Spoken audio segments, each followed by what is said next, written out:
প্রিয় শিক্ষার্থীরা, ম্যাথ পেরুজ স্যারের পক্ষ থেকে তোমাদেরকে স্বাগতম। গত ভিডিওতে আমরা সঞ্চার পথের সংজ্ঞা নিয়ে আলোচনা করেছিলাম।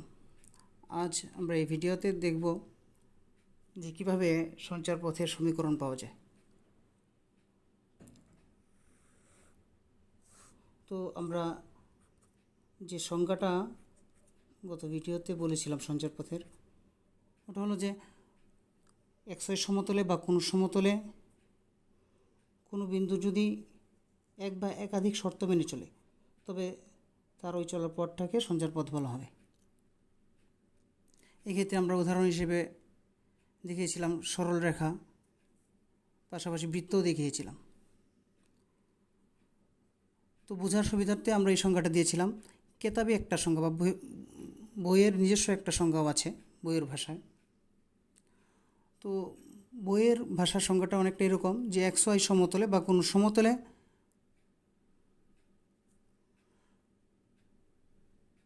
বিন্দুর সেট সমূহকে সঞ্চার পথ বলা হয়। এই জায়গাতে অনেকগুলো বিন্দু, একটা সরলরেখা যখন হয় তখন কিন্তু অনেকগুলো বিন্দু থাকে এরকম। তো এই বিন্দুগুলো, মাঝখানে যে বিন্দু নেই তাও না, কিন্তু মাঝখানে সবগুলোতে বিন্দু আছে। এটা কিন্তু কোনো বিচ্ছিন্ন তা কিন্তু নাই, পুরোটাই অবিচ্ছিন্ন। তো এরকমভাবে অসংখ্য যে বিন্দুগুলো আছে, অসংখ্য বিন্দুগুলোকে আমি যদি একত্রিত করি তবে কিন্তু ওই সরলরেখাটা পাওয়া যাচ্ছে। তো সংজ্ঞাতে এটাই বলা হচ্ছে যে কোনো সমতলে কোনো বিন্দু সমূহের সেটকে সঞ্চার পথ বলা হয়। তো আমরা আমাদের এখন আমরা যে আলোচনাটা করব, এই সঞ্চার পথের সমীকরণটা আমরা পাবো কীভাবে? একটা কথা আমাদের ভালো করে বুঝে নিতে হবে, মনে রাখতে হবে যে যতগুলো জ্যামিতিক রূপ আমরা দেখতে পাই, যেরকম স্ট্রেট লাইন বা সার্কেল অথবা প্যারাবোলা বা ইলিপস, যেরকমই আমরা জ্যামিতিক রূপ দেখতে পাই, যেগুলো জ্যামিতিক রূপ দেওয়া যায়, প্রত্যেকটিরই কিন্তু বীজগাণিতিক রূপ আছে। বিপরীতক্রমের কথাটা, যেইগুলোর বীজগাণিত রূপ দেখতে পাওয়া যায়, যেরকম 2x প্লাস 5y প্লাস 1 = 0, এটা একটা xy-এর বীজগাণিতিক সমীকরণ। এই বীজগাণিতিক সমীকরণ বা বীজগাণিতিক রূপের একটা জ্যামিতিক রূপ আছে। তো এই বীজগাণিতিক রূপের যে ফিজিক্যাল অ্যাপিয়ারেন্স বা ভৌতিক যে রূপটা, ওইটাই হলো সঞ্চার পথ। আর জ্যামিতিক যে রূপটা, ওইটার যে বীজগাণিতিক রূপ আছে, ওইটা হলো সঞ্চার পথের সমীকরণ। তো আমরা একটা এখানে যে সমীকরণ লিখলাম 2x প্লাস 5y প্লাস 1 = 0, এটা কিন্তু একটা সরলরেখার সমীকরণ। আর সরলরেখা যেহেতু সঞ্চার পথ একটা, তাহলে 2x প্লাস 5y প্লাস 1 = 0, এটা কিন্তু সঞ্চার পথের, ধরো এই সরলরেখাটাই, এই সরলরেখার এই সঞ্চার পথের বীজগাণিতিক রূপ। বিপরীতক্রমে এই বীজগাণিতিক রূপের জ্যামিতিক রূপটা হলো এই সঞ্চার পথ বা এই স্ট্রেট লাইনটা। তো এরকমভাবে যত বীজগাণিতিক রূপ দেয়া যাবে, মানে বীজগাণিতিক সমীকরণ লেখা যাবে, প্রত্যেকটা সমীকরণেই ফিজিক্যাল সিগনিফিক্যান্ট বা একটা ভৌতিক রূপ বা জ্যামিতিক রূপ আছে। পাশাপাশি প্রত্যেকটা জ্যামিতিক রূপেরই একটা বীজগাণিতিক রূপ আছে। তো জ্যামিতিক রূপটাকে বলা হয় সঞ্চার পথ, আর বীজগাণিতিক রূপটাকে বলা হবে সঞ্চার পথের সমীকরণ। আমি আবারও বলছি, জ্যামিতিক যে রূপটা আছে ওইটাকে বলা হবে সঞ্চার পথ, আর বীজগাণিতিক যে রূপটা আছে ওইটাকে বলা হবে সঞ্চার পথের সমীকরণ। তো আজ আমরা দেখব যে ওই সঞ্চারপথের সমীকরণ কিভাবে পাওয়া যায়। তো সঞ্চারপথের সমীকরণ আমি পাবো মূলত ওই সঞ্চারপথের সংজ্ঞা থেকে।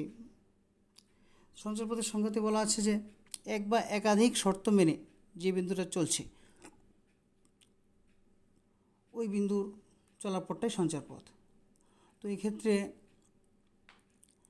যে এই শর্তগুলো আমি আরোপ করব, সঞ্চারপথের ক্ষেত্রে শর্তগুলো আরোপ করব, ওই শর্তগুলোকে আমি ব্যবহার করে ওই সংশ্লিষ্ট সঞ্চারপথের সমীকরণ বের করব। তো আমরা এবার দেখি কি যে কীভাবে আমরা সঞ্চারপথ থেকে সঞ্চারপথের সমীকরণ পাব। এক্ষেত্রে আমরা উদাহরণ হিসেবে একটা বৃত্তকে ধরে নিচ্ছি।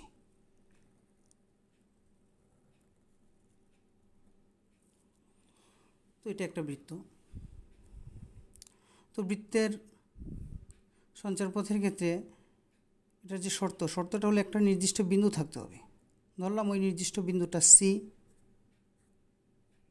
এইচ কে,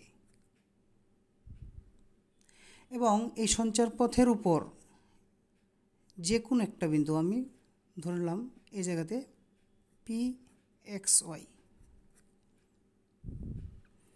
এখন বৃত্তের সঞ্চারপথের ক্ষেত্রে বলা আছে যে এটা তখনই বৃত্ত হবে, এই সঞ্চারপথটা তখনই বৃত্ত হবে, এই সঞ্চারপথটা তখনই বৃত্ত হবে যখন এই সি বিন্দু থেকে এই সঞ্চারপথের উপর প্রত্যেকটা বিন্দুর দূরত্ব সমান হবে। যদি কোনো একটা জায়গাতেও অসমান হয় তাহলে কিন্তু এটা বৃত্ত হবে না। তো যেহেতু প্রত্যেকটা দূরত্বই সমান, সি থেকে এই সঞ্চারপথের উপর প্রত্যেকটা বিন্দুতেই দূরত্ব সমান, তো এই দূরত্বটাকে আমি ধরে নিচ্ছি আর। এখন একটা প্রশ্ন আসতে পারে যে পি এক্স ওয়াই যে ধরলাম, এটাই কেন ধরলাম আর এই বিন্দুটাকেই কেন ধরলাম? অন্য বিন্দুকে কি ধরা যাবে না? অবশ্যই ধরা যাবে। সঞ্চারপথের উপর যে কোনো বিন্দু পি এক্স ওয়াই এটাই রিপ্রেজেন্ট করছে, এক্স ওয়াইটা রিপ্রেজেন্ট করছে এই সঞ্চারপথের প্রত্যেকটা বিন্দুকে। এটাও এক্স ওয়াই হিসেবে ধরতে পারি, এই বিন্দুকেও ধরতে পারি, এই বিন্দুকেও, এই বিন্দুকেও, এই বিন্দুকেও, এখানের প্রত্যেকটা বিন্দুই এক্স ওয়াই। তো আমরা ধরে নিলাম যে কোনো একটা বিন্দু পি এক্স ওয়াই। তো এখন আমরা ওই শর্তটা অ্যাপ্লাই করব, এবং ওই শর্ত থেকেই আমরা কিন্তু মূলত ওই সঞ্চারপথের সমীকরণটা পাব। তো বৃত্তের এই ক্ষেত্রে সঞ্চারপথের ক্ষেত্রে আমরা জানি যে P C equal to r. And PC জিনিসটা কি? দু বিন্দুর দূরত্ব।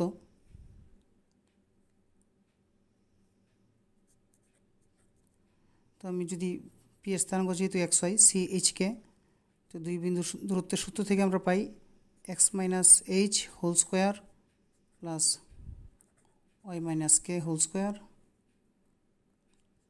Equal to r whole root over. আচ্ছা যাই, তো এখন যদি আমরা এটাকে বর্গ করে নিই, x minus h whole square plus y minus k whole square equal to r square. এই যে আমরা সমীকরণটা পেলাম, এটাই কিন্তু এই বৃত্তের বা এই সঞ্চারপথের সমীকরণ। তাহলে বৃত্ত যেহেতু একটা সঞ্চারপথ আর এটা যেহেতু বৃত্তের সমীকরণ, তার মানে এটা এই সংশ্লিষ্ট বৃত্ত বা এই সঞ্চারপথের সমীকরণ।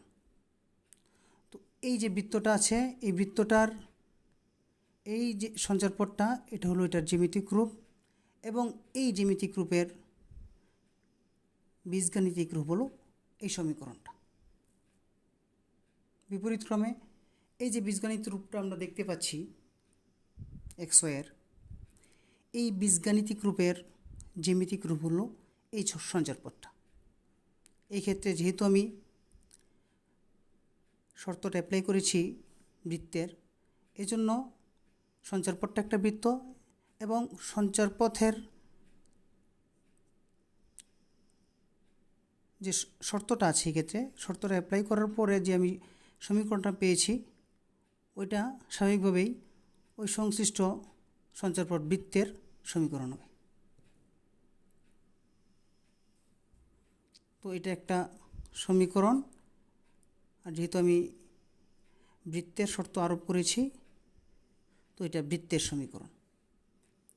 তো বৃত্তের ক্ষেত্রে আমরা এটা যদি একটু বিস্তৃতভাবে চিন্তা করি যে এই জায়গায় এইচকে কি কেন্দ্র, নির্দিষ্ট বিন্দুটাই কেন্দ্র, এবং আর যে দূরত্বটা আছে সবসময় সমান থাকে, ওই আরটাই হলো ওই সংশ্লিষ্ট বৃত্তের রেডিয়াস বা ব্যাসার্ধ। তো আমরা দেখলাম যে কীভাবে একটা বৃত্তের সমীকরণকে পাওয়া যায়, অথবা একটা সঞ্চারপথের সমীকরণকে কীভাবে পাওয়া যায়। এভাবে কিন্তু শুধু বৃত্ত না, যে কোনো সঞ্চারপথের সমীকরণই আমরা বের করতে পারবো ওই সংশ্লিষ্ট সঞ্চারপথের শর্তকে আমরা অ্যাপ্লাই করি। সরলরেখার ক্ষেত্রেও পারবো, প্যারাবোলা, এলিপস, হাইপারবোলা সবগুলোর ক্ষেত্রেই পারবো। আমরা যদি সরলরেখার ক্ষেত্রে চিন্তা করি,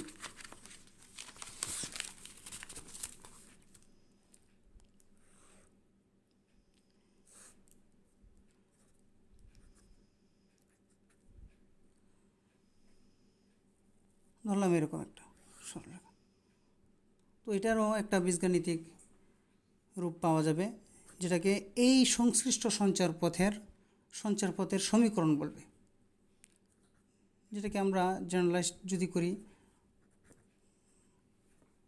তাহলে আমরা পাই এক্স প্লাস বিআই প্লাস সি ইকুয়াল 0। এটা আমি আর এটাকে ব্যাখ্যা করলাম না। তো এই যে সঞ্চারপথ, এই সঞ্চারপথটার নাম হলো এক্ষেত্রে সরলরেখা, আর যেহেতু এই সরলরেখার বা এই সঞ্চারপথের এটা বীজগাণিতিক রূপ, তো এটা হলো এই সঞ্চারপথের বা এই সরলরেখার সমীকরণ, বা এই সঞ্চারপথের সমীকরণ বা এই সরলরেখার সমীকরণ। আশা করি তোমরা বুঝতে পেরেছ। তারপরেও যদি তোমাদের কারো বুঝতে অসুবিধা হয় তোমরা এই প্রশ্ন করতে পারো, কমেন্টে জানাতে পারো। যদি কারো কোনো সমস্যা হয় আমরা পরবর্তী ভিডিওগুলোতে চেষ্টা করব তোমাদের প্রশ্নগুলো উত্তর দেওয়ার জন্য। আর পাশাপাশি তোমরা যারা এখনও সাবস্ক্রাইব করোনি তারা আশা করি সাবস্ক্রাইব করে নেবে, এবং তোমরা তোমাদের বন্ধুরা যাতে প্রত্যেকে এটা থেকে উপকৃত হতে পারে তোমরা এটাকে শেয়ার করে দিবে।